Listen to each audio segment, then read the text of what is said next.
পারে না। দেখো না পয়গম্বর আরবি সাল্লাল্লাহু আলাইহি ওয়াসাল্লামের সাহাবা একরাম হযরত আবু বকর, হযরত ওমর, হযরত আলী, হযরত ওসমান যত সাহাবা ছিল এই সর্ব সাহাবা একরামের দিকে তাকান। এক একজন সাহাবা এক একটা নক্ষত্র। পয়গম্বর আরবি সাল্লাল্লাহু আলাইহি ওয়াসাল্লাম বলেছেন আমার একটা সাহাবীকে যেই ব্যক্তি অনুসরণ করবে আল্লাহ তাআলা ওই ব্যক্তিকে জান্নাত দান করবে। হে মুসলিম তোমরা তো দামি মুসলমান, তোমাদের মতো দামি আল্লাহ এই জমিনে কিছু বানায় নাই। ওরা তো কাররামনা বনি আদম, তোমাদেরকে আল্লাহ তাআলা এত দামি বানাইছেন। এত দামি হওয়ার পরেও কেন তোমরা আজকে মাথা নিচু করে থাকো? আজকে দেখো না তোমার আমার মা বোনদেরকে কিভাবে নির্যাতন চালাইতেছে। তুমি আমি ভারতের দিকে তাকাইয়ে দেখো আজকে মুসলমানদের উপর যেই পরিমাণে অত্যাচার করতেছে।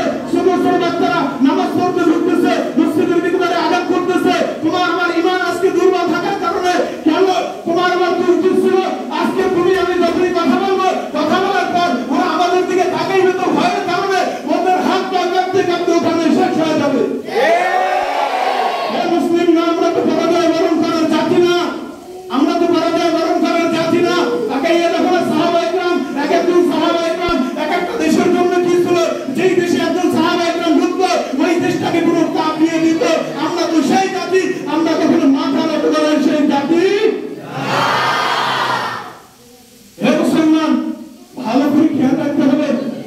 এই যে দেখো ইসরায়েলের দিকে তাকাও, ফিলিস্তিনের মুসলমানদের উপর যেভাবে অত্যাচার চালাইতেছে, যেভাবে নির্যাতন করতেছে।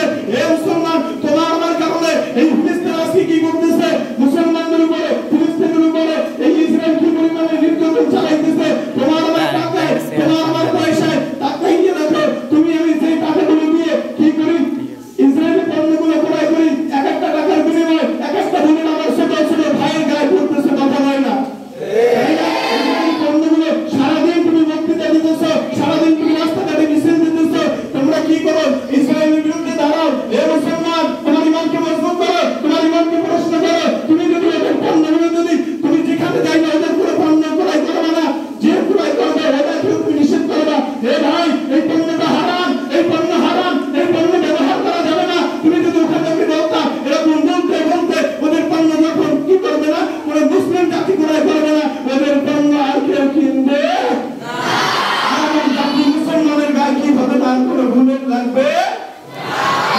তুমি আমি নাই। এজন্য আল্লাহ তাআলা আপনাকে আমাকে সঠিক বুঝ দান করুন। শুধু ঈমানি শুনলে হবে না, প্রতিটা বিষয়ে আমল করতে হবে। হে ছাত্রবৃন্দ তোমার আমার তুমি আমি মাদ্রাসায় আসছি কি সম্পর্কে? কোরআন হাদিস জানার জন্য, কোরআন হাদিস বুঝার জন্য। তুমি আমি যদি কোরআন হাদিস না বুঝতে পারি, তুমি আমি যদি জাতি সম্পর্কে না জানতে পারি, এই মাদ্রাসায় বলে তোমার আমার কোনো লাভ। এজন্য